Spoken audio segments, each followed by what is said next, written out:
Brazzaville na Pointe-Noire ekotaki butu boleki na eleko ya couvre-feu ya mikolo tukumi bale buto 22h kino ngonga ya mitano ya tongo na mikano mbula matari ya Congo Brazzaville esakolaki mpona kobanda kofungola misala moke epekisami na bato koleka tukumi tano kosangana kozipa zolo na monoko na masque kosukola maboko pe kozala mosika na bato ezali lotomo. Balakisi ya Université ya Kinshasa elongo na basali ya enseignement supérieur pe universitaire ya École Congo démocratique basengi na mbula matari lifuta ya $5,000 ya mbo ya kozongela mosala bakundoli ete ezalaki bosenga na bango tango batelemisaki misala uto ya mbo na état d'urgence. Mbula matari esakolaki ete kelasi ya ba université ekozonga le 10 août.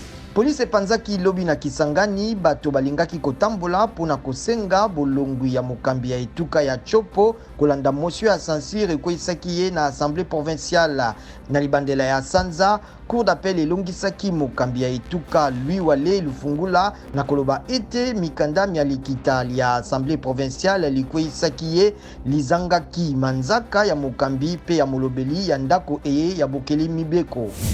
Président Yoweri Museveni ya Uganda aponami na lingomba liaye mouvement ya résistance nationale pona apesa nkombo mbala esusu na maponami mamokonzi ya mboka na ekolo na ye olibandela ya mobu moko ya Yoweri Museveni azwa bokonzi mibutu kumisato na minei mileki.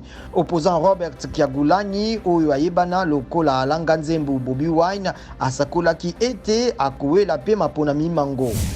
États-Unis ebengisaki ntoma ya Zimbabwe pona alimbola maloba ya kotuka lingomba ZANU-PF lizali kokamba mboka na ye lilobaki pona motindami ya Amerika.